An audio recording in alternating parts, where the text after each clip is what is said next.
Hello and welcome to another episode of the Adobe Creative Suite Podcast. My name is Terry White, and in this episode we're going to tackle a tough topic. It's an easy topic, but a tough topic at the same time, and that is how to get started with Photoshop CS6 if you're a beginner. Because the reason this is tough is because we could spend 15 minutes, an hour, 2 hours on any one topic, and it would still be beginner. And there's no way to cover everything for a beginner in one video or one setting. So what I decided to do was take the approach of what are the 10 things that people asked the most how to do, and take those 10 things one by one and just knock them out in this video. So that way you'll have a foundation of how to use Photoshop if you're just starting out. Also, there's some rules involved. If you're an expert Photoshop user, then this video is probably not for you because you've already mastered these things. Secondly, if you have a way of doing something that I didn't do it that way, that's okay because Photoshop has an infinite number of possibilities and therefore several ways to do the same thing. So if you found a better way to do something or a way that's more comfortable for you, by all means do it that way because I won't be able to cover every way I know to do something in this short amount of time. So with that, let's go ahead and jump right in. The first thing we're going to do is we have a folder that actually has the images in it that I want to work on. Now you may be getting your images off your digital camera, you may be getting them off a scanner, you may be getting them off the web if you've downloaded royalty-free images or stock photography. And even that we could spend 15 minutes talking about all the ways to get your images into your computer. But we're just going to assume at this point you have some photos on your computer and you want to start working on them. So the first product we're going to work with is one that actually comes with Photoshop. It's called Adobe Bridge. So I'm just going to take this folder, drag it onto the Bridge icon, and have Bridge open up that folder of images. Now these are the images we're going to work on for the next few minutes to cover as many of these topics as we can, hopefully all 10. So let's go ahead and jump on topic number 1. I'm going to go ahead and open up this photo. And the first thing that people usually want to know how to do is they want to know every single tool and what it does. And I'm not going to cover that. What I'm going to do instead is do it by task. So in this case, we're going to go in and say that, you have a task and you want to remove blemishes. That's the one we're going to start with. Now, there are several ways to do this, but the way that I like to remove blemishes the most is using the spot healing brush. That's the spot healing brush on your tool panel. And when you bring it over, you will normally have a circle. That's your brush. Now, by the way, I'm working with a Wacom tablet. I'm working with an Intuos 5. And while you can do what we're going to do with a mouse or a trackball or trackpad, I highly recommend a tablet for Photoshop work. It's just going to make your life easier and you're going to benefit from it every time you use Photoshop. And even their lowest price $50 tablet is better than your most expensive mouse you can buy. So get a tablet. Now the next thing is when you bring this tool over to Photoshop and you're just opening Photoshop for the first time, you're going to be on what's called the background, and we're going to work on layers in just a moment. But you're going to be on the background, and so therefore any changes you make, you're making them to the actual image. Now the circle that you get will either be a circle or it will be like a set of crosshairs like that. That's because I have the caps locked down. So if you don't have the circle, make sure your caps lock is off so you can get the circle. Now, the circle itself it's your brush size. It can be hard, it can be soft. I normally like to work with a very soft brush. So we can go ahead and soften this up so that we have a nice soft brush to work with. And all I did was just click on this to get to the brush size, which can make it smaller or larger, and softer or harder. So I like a soft brush to work with. Now you can also, I said I would show you keyboard shortcuts. You can also make your brush bigger and smaller if you have bracket keys on your keyboard. So on the US keyboards, that would be next to the letter P. The open bracket makes it smaller, closed bracket makes it larger. So now that I've got this, I'm just going to go ahead and what blemishes do I want to get rid of? I want to get rid of the pimples and things that you probably wouldn't notice when you saw the person. And also the things that wouldn't be there maybe in a week if it's a pimple especially. Now I am going to leave things like freckles because that's her face. That's the way her face normally looks and she probably likes her freckles. So when you're deciding what to get rid of, you're typically getting rid of the things that are temporary on the person, like a bruise or a scar that, will ultimately heal, but didn't heal before you took the photo. Or things that, you don't notice when you're looking at the person in person. Now, as you can see, I'm either clicking or painting with this tool to remove these things, and I just personally don't like necklines, so I'm just removing those even though everyone has them. Okay, so this is the way this tool works, and again, you will decide between you and your client or just you what to get rid of, but this is one quick way to get rid of blemishes. Just using the spot healing brush. It's my favorite way to do it because it doesn't require you to do anything extra. You don't have to sample anything, you don't have to guess. You just start painting with this tool, and it uses the surrounding pixels to make the adjustment. So it used all the skin around that particular blemish to start to get rid of the blemish. Okay, so that's number one, how to remove blemishes. Number two, and by the way, it's not just blemishes. Maybe you want to get rid of some stray hairs here, which I do want to get rid of. Number two is filters. And filters can be done or used for an artistic effect, or they can be used as a utility. So if I go under my filter menu, I have a filter, for example, called oil paint. And when I bring up oil paint, it will give you sliders over here on the right, so you can adjust how the paint looks. And what this is doing or simulating is what my image would look like if it were hand painted. And that's for effect. Now, if I click OK, that will do that effect on the actual image, on the background, and if I save and close, I have now permanently changed this photo.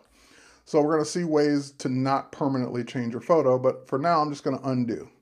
The other filter that I'm actually going to use is called Liquify. Now Liquify is for pushing pixels around in your image. So for example, I don't like that little dip in her hair. It's natural, it's where the hair is parted, but I'm just going to push it up a little bit so that it's a little bit smoother going around there.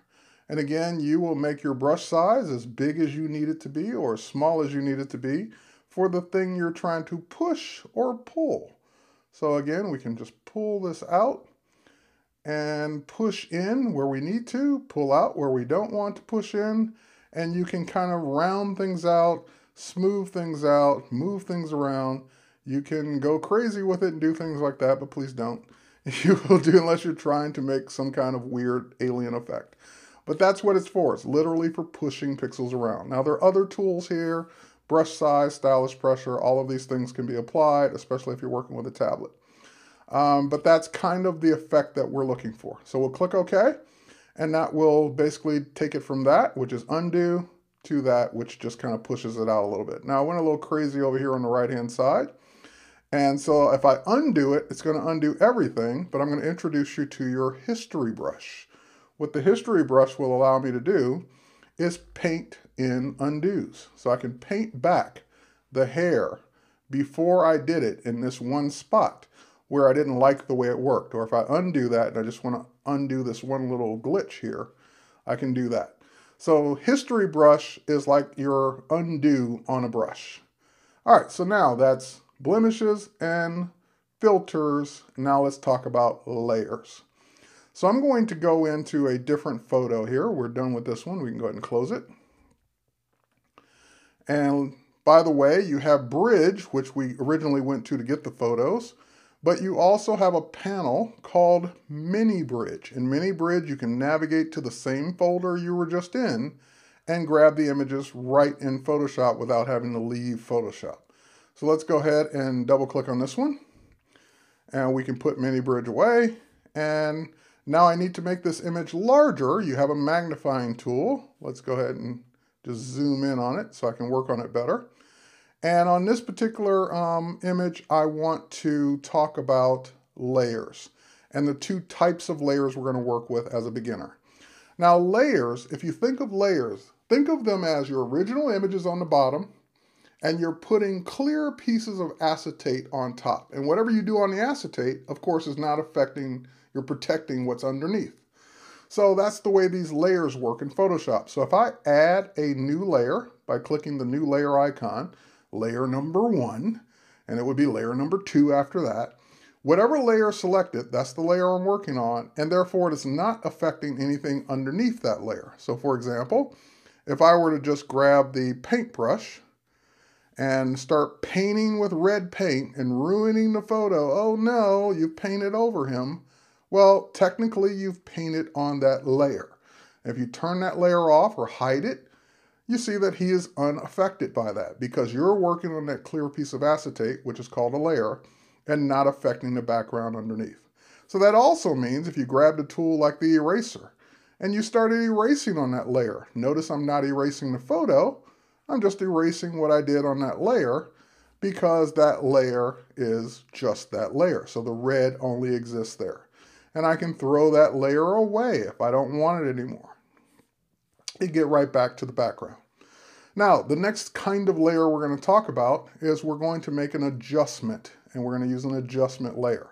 So you can make adjustments to your photo that are destructive, meaning that they're permanent. So for example, if I want to lighten this photo up, I can go to my image menu, I can come down to adjust, I can go to exposure, and I can lighten the photo by dragging an exposure slider.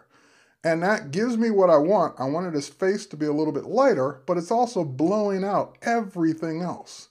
And if I click OK and close and save this photo, I've now made that change permanent. So we're going to do two things. We're going to work with a new kind of layer called an adjustment layer. And we have the same kinds of adjustments here. So there's exposure. When I click exposure under adjustments, I'm adding it now as a layer, but I'm also adding it with a mask.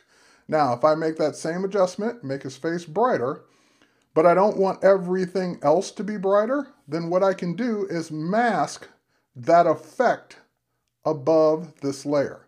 Now, I can start painting on that mask to hide, let's grab the paintbrush, to hide that effect just by painting in black. But that will take too long.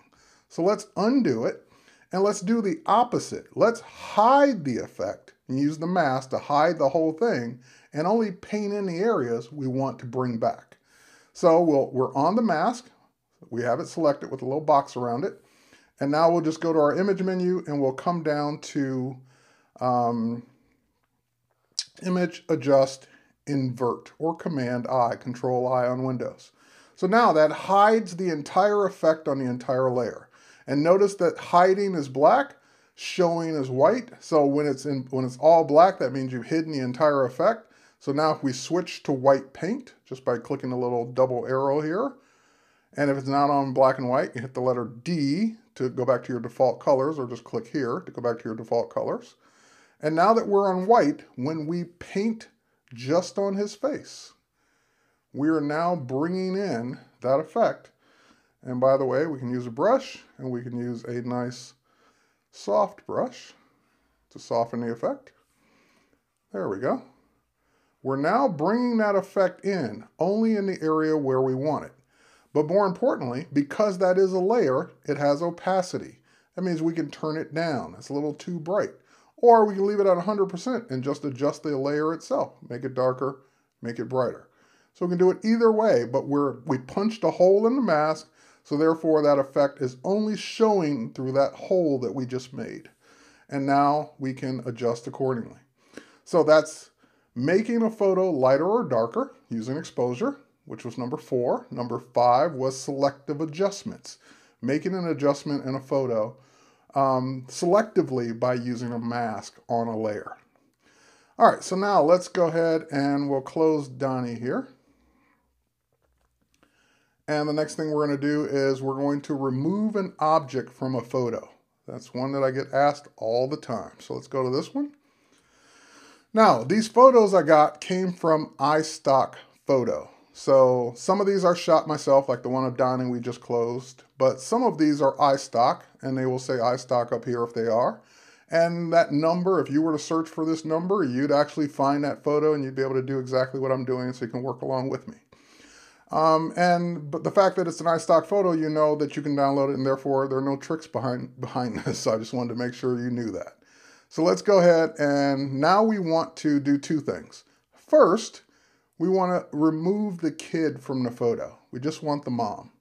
So the way we would do that is we have to make a selection. And there are all kinds of selection tools in Photoshop. There are your marquee tools. There's your lasso tools. There's your quick selected magic wand. You have the pen tool down here somewhere. There it is. So you have all these tools to make selections. And of course, you will become comfortable with whichever tools work best for you. I'm going to cheat and start with the easy one, the one that is called Quick Select. So when you see an arrow to the bottom right of a tool, that means that that tool has more than one tool underneath it. So you may be on Magic Wand and you're saying, where's Quick Select? You just hold down Magic Wand, go to Quick Select, and you can switch. Now Quick Select is, as the name implies, it allows me to make a quick selection. So I can go through and select him, but I'm also going to need to remove his shadow too, so that we would never know he was there. And just like that, quick selection identifies the pixels that are similar and makes a selection. But in order for me to do this effectively, I need to bring that selection out all the way around him a little more.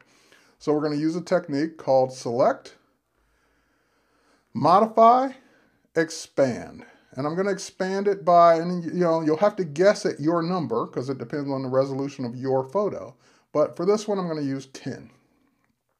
And that just move the pixels or move the selection out by 10 pixels all the way around. Now we're going to use some Photoshop magic that was introduced in CS5 and of course is in CS6 called Content Aware Fill. Now you can bring up Content Aware Fill as long as you're on the background, you're not on a layer, by just hitting your delete key on the keyboard. That will bring up your fill dialog box. And the first time I recorded a video showing Content Aware Fill, I must have had a million comments that said, whenever I hit delete, it doesn't work, or when I do, I don't have a delete key on my keyboard because I'm in a different country, or I'm on a PC, or I'm this or that. So here, let's just cancel. If for whatever reason delete doesn't bring that up for you, go to edit, fill. It's the same thing. So delete just is the shortcut to bring that up. So now that we're on fill, and make sure you're not on one of these other options, you're on content aware, we click OK. And Photoshop will use the surrounding pixels to fill that in. And that's the beauty of it. Now, did it do it perfectly? No, I can see some little spots around here or highlights of the head because I know he was there. So now you can use your other methods that we just talked about to simply get rid of those. And now they're gone. And now that one's gone. And now he's gone. So there it is. Kid's gone out of the photo. Removing an object out of the photo with Content Aware Fill. So I'm going to undo, and bring it back. And I did my undos from the keyboard. Step backwards on the Mac is Command-Option-Z. On PC, that would be Control-Alt-Z to step back one step at a time because it has multiple undos. The next thing we're going to do is in CS6, we have a new tool underneath your spot healing brush called Content Aware Move. So I want to now move the kid closer to his mom. Oh, okay, so here we go. We'll make sure the mode's on move. We make sure the adaptation starts off on medium. You can experiment with these to get the best results for your photo. But I'm going to start on medium and just pick the kid up and move him closer to his mom. Bring him down a little bit so the feet are kind of aligned, shadows are aligned, let go, and let Photoshop do its magic, which is move the kid and get rid of the original kid. And again, kind of left some of that highlight left over. So now we're going to use a different tool. We could use spot healing, but we're going to use the patch tool because it's faster to make a selection of this stuff that got left behind. There we go, just draw around it, drag it to a spot where that doesn't exist, let go and have it take care of it. So the patch tool is great for getting rid of things in a photo as well as using Content Aware Fill. So there you go, removing an object, number 6, moving an object, number 7, what's number 8? Let's go ahead and close this. And for number 8, going back to Mini Bridge, we're going to work on 2 photos at the same time. So we're going to select this one. Actually, we'll open this one first. Actually, it doesn't really matter, but yeah, let's open up this one first. We'll open up the background first. And we'll open up this one next. And we're going to do the age-old thing that people always want to know how to do. How do I take a photo on one background and put it on a different one? So they're both open in these tabs here. And what I want to do is, of course, put the photo of the model on the photo of the background, the stock background from iStock. So I took this photo in the studio. This photo I downloaded from iStockphoto.com. And now we're just going to go ahead and take our Move tool, and we're going to pick up this entire image. You're not moving it yet, but you're going to drag your mouse all the way up to the tab. Don't let go until you drag it all the way down into the image, and then you can let go. Then you're going to get warnings, potentially. Hey, these aren't the same resolution. Is that okay? Yes. Hey, these aren't the same color space. Is that okay? Yes. Bring it in. So Photoshop was just doing a good job of telling me that these two photos don't match from the standpoint of one was shot at 16-bit on a Nikon camera, the other one wasn't. One was in, Pro RGB, the other one was in sRGB or something else, or Adobe RGB. So it's just letting me know all this technical things about why those two photos aren't the same. So now that's okay. We'll just go ahead now and use our zoom tool, and we'll zoom in. And now you can see we're now working with two different photo layers. We have the background, and we have layer 1, which is the model. Now, we can't move these around because the background always has to stay on the bottom. So I can't put the background on top even if I wanted to. But the way we can get around that is this little lock, which is locking it in place. We can drag that little lock to the trash of the layers, and now I can pick this layer up and put that on top if that's what I want it to do, but it's not. So let's go to layer 1, which contains our model, and in order for me to get rid of that background without too much work, I'm going to have to make a selection of the model. So to do that, we're going to do the same thing we did before. Quick select because it's fast, not because it's great, because it's quick. So we'll do a quick selection, select her arm, select the guitar, and the other arm, the other leg. Just trying to make sure we don't miss things here. The neck of the guitar here. Let's make sure we get all those pieces. And sometimes Photoshop will do that. It will start selecting more. It says, oh, you want all this? I'll get all this too. And obviously we don't want all that. So notice that this tool has a plus sign in the middle of it. That means it's adding to the selection. When you want to subtract, you hold down your Option or Alt key. So Option key on the Mac tells it to subtract that from the selection. Option key on the Mac tells it to subtract this part under the guitar from the selection. And if I let go, then I'm back to adding. So subtract this part under the arm, add this part next to the chest there. Okay, so again, this tool is for quick selections, not accurate selections, so it's going to be horrible on things like hair. But that's okay. We got what we needed, which is the outline of the figure that we want. Now the next thing we need to do is go up to this, my favorite button for this is called Refine Edge. When we click Refine Edge, that will show you the image on whatever background you last had it on. So marching ants, red overlay, on black, on white, as a mask, on layers, or not, don't show me a selection. So obviously showing it on layers is kind of cool because you can actually see it on the background that you're compositing it to. So now if we zoom in, we can see what's going on here around the hair. We can see some of that white background in it. So we're going to go ahead and do a couple things. We're going to turn on Smart Radius and just boost our slider up just a little bit. And that teaches Photoshop to soften the edges that should be soft, keep the edges around the shoulders and areas that should be hard. Next, we're going to go to the Refine Edge tool. And this tool is used to go where the background used to be, which is out here, and basically start painting and saying, nope, I don't want that color throughout this edge. And basically, it will start to remove that color from the edge. And that's the way this technique works. Now, of course, your mileage will vary based on your subject, what your subject's wearing, what kind of background they're on. And I know what people are saying right now. You're cheating. You doing this on a white background. That's so easy. Oh my God. If I only had white backgrounds, then it would be a piece of cake.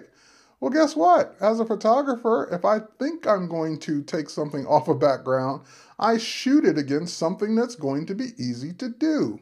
So it takes a little bit of planning sometimes in Photoshop to make life easier. That's not necessarily a cheating, that's just planning ahead. It's making my life easier accordingly.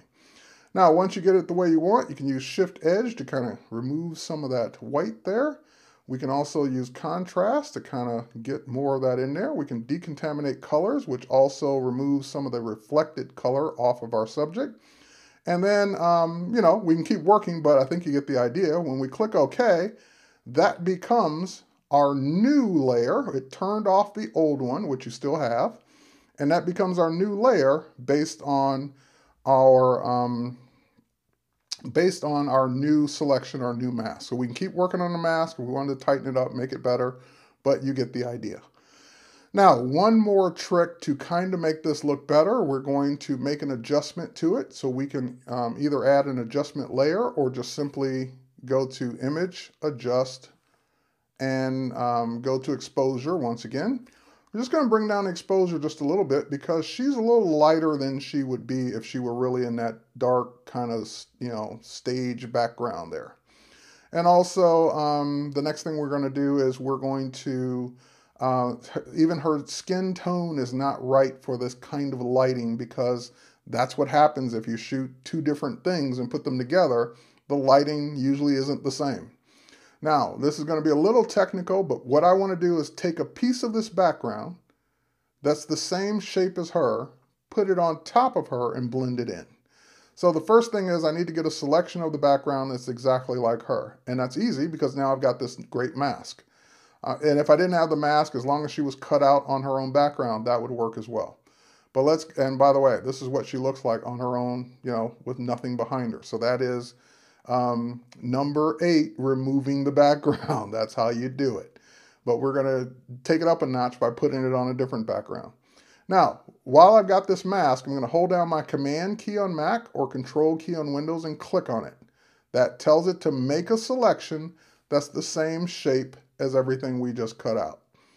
Now we're going to go to the background and we're just going to make a copy of that background in the shape we just selected. So layer, let's say layer, we want new layer via copy. I'm always doing Command J, so it took me a minute to find it.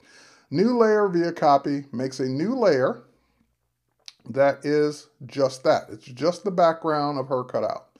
Now we're going to take that new layer and drag it all the way up to the top so it's on top of her. And then we're going to take that layer and we can either blend it in, but I kind of like the colors the way they are. I'm just going to simply set the blending mode from normal to color and then lower the opacity to bring back her original color in a little bit more so that maybe around 20%. This is before, that's after, just kind of toning her down into the same color as the background she is now on. Using this color that we cut out of the background, duplicate it and put it above her. So that would be our finished photo. Just wanted you to have the idea to do that. Now, for those of you who said I cheated, for those of you who said, oh my God, that was so easy, it was on a white background, I've got one for you. Let's go back to Mini Bridge. And let's go ahead and do this. Let's double click on this photo. And this is the background I want to put her on.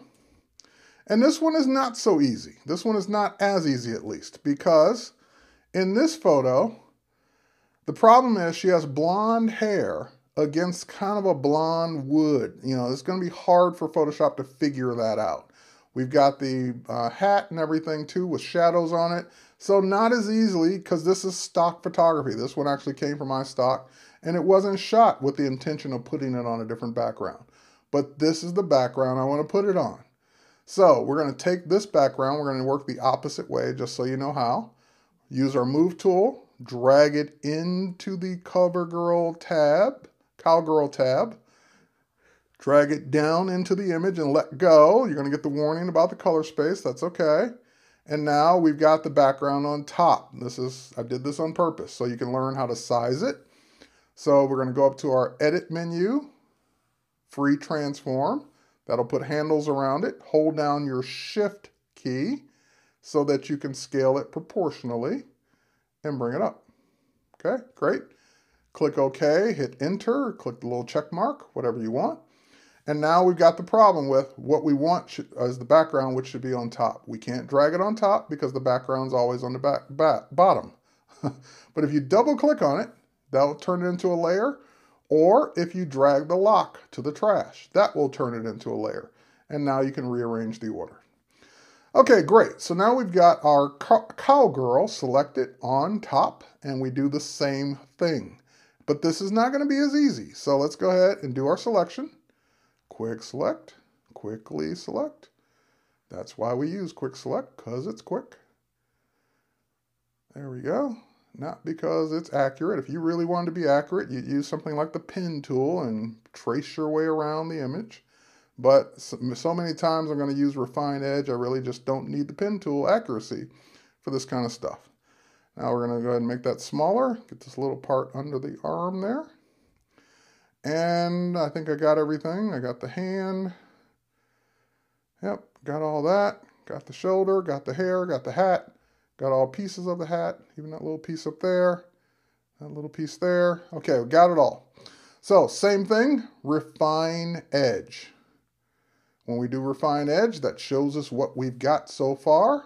Again, we can put this on anything we want. We can see it on the mask. We can see it on black and white. Black or white, I should say. Overlay, marching ants, whatever you want. Now, I'm going to keep it on white just for a moment here. We're going to see, again, Smart Radius to kind of soften up that selection where it needs to be soft. Keep it hard around the hat where it needs to be hard. And again, if we go too far, we'll start bringing in garbage. So we don't want to go too far with that. All right, next, we're going to use the Refine Radius tool to kind of get rid of some of that background color around the edges here and bring back in some of the hair. So we just start kind of getting that out. And you're saying, well, wait, that's not really doing a good job. Well, you're right, because you're working on a background of wood, and that's not easy to do. You wanted something that wasn't easy. This is something that's not easy. But anyway, I can keep going, kind of trying to bring back in the hair, and then I can tweak what I've done with the sliders. So we can say Shift Edge, kind of tone that down a little bit. And again, you go too far, you'll start cutting the hair off. We can also use contrast to bring that back in as well. So we're trying to get the little stray areas of hair without having too much of a shade on it. All right, once we're happy with it, again, decontaminate colors, kind of turn off some of the color that might have been reflected onto her. That will also automatically put it on a mask for us. Again, you can play around with the Shift Edge until you're happy. But if we look at this against what it's going to be on, or anything else, you really won't notice it as much. That's the point, is that while you would see it on nothing, you wouldn't see it as much on a background like we have it here. So once again, we'll click out of this, we'll click OK. That becomes our new image. Once again, we will tone down that layer, image, adjust. We can use exposure, we can use levels. Let's try levels this time. In levels, we have shadows, midtones, highlights. We're going to go ahead and adjust the midtones just down just a bit. Because again, she was very bright against that not so bright background. And next thing we're going to do is we're going to do the same technique. So hold down the Command key, click on that layer, make that selection or layer mask, make that selection of her, go to the background and new layer via copy or Command J on the keyboard Mac, Control J on the keyboard Windows. That will make a layer of her shape out of the background. We're going to take that layer and move it to the top. Now we're going to average those colors, the things we didn't do on the other one. We're going to say Filter, Blur, Average. Average the colors of the blue, the orange, the brown, the beige. Average it out. That's what it should average out to. Now we set the blending mode to color. There we go. And we lower the opacity till it looks the way you want it to look. So just a hint of that color around her on her. And again, that's our effect. So last but not least, two more things. Let's jump back over to the concert image we worked on. Let's add some type to it. So let's go ahead and click on our text tool. This will be number 9. Click our text tool, and we're just going to type rock star. Okay, so I typed it a little high, so we click the little check mark there. And we can move this around because type is automatically always on its own layer. So we can move that down.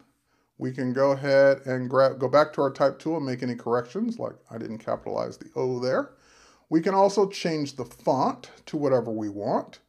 So let's see what I've got here. Do I have, we grab this little A byte font there. We can also adjust the size.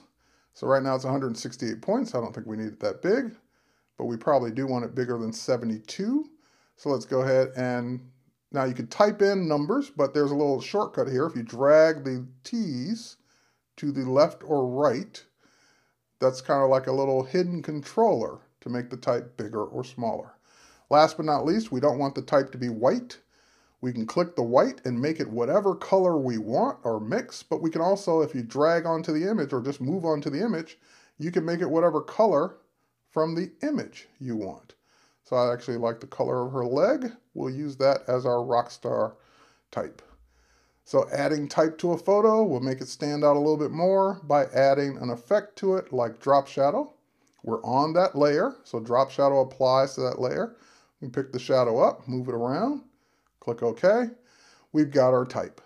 And again, that's just a layer. You can turn it on and off, move it around with the move tool, put it wherever you want it to be because it's above the image. And whatever you do to it, it will only happen to that particular layer. All right, last thing we're going to do is save. Let's go up to our File menu and choose Save. Now, when we choose Save or Save As, it will automatically default this to a Photoshop file because you're making a file that has layers in it. And you're going to want to be able to always come back and edit these layers. And the file format that contains those layers is .psd. That's what we want, so we'll click Save. Now that will make a Photoshop layered file that we can always open back up, turn layers on and off, delete layers, adjust the mask, do whatever we want to do. But if I wanted to put this on Facebook, send it to a friend, email it, put it on my website, any of those things, then this format's not going to work. So last thing, File, Save for Web. When we choose Save for Web, that will bring up the Save for Web dialog box where you can give it a better size because it's too big. So you can bring it down to whatever size your website says it has to be, at least smaller than. 1024 is a good web size. You can make it even smaller. So let's say, for example, you wanted to make it 800 is the highest or the longest dimension. And that will automatically size it width and height accordingly. You can choose the quality, you can choose the format, JPEG, GIF, PNG, so forth and so on. JPEG is the most common format for images. And that's going to bring the file size all the way down to 78.41K. So we're going to go ahead and click Save. It's going to ask us where. We can call it whatever we want. So we can say Rockstar Web Image. So that's the one that's going to go on our website or Facebook or whatever, and away we go. So I hope you learned something. I know that was rapid fire, 10 things in Photoshop for the beginner, but you know what? Those are the 10 things people always ask me how to do, so I've covered them. Now, if you missed something, you need to learn more, there are all these resources out there, including my podcast and Adobe TV and more and more and more and more and more. But for now, you've got this video. You can always go back, watch it again, see which things you need to do over and over again until you get it better. Thanks again for watching. My name is Terry White. We'll catch you next time.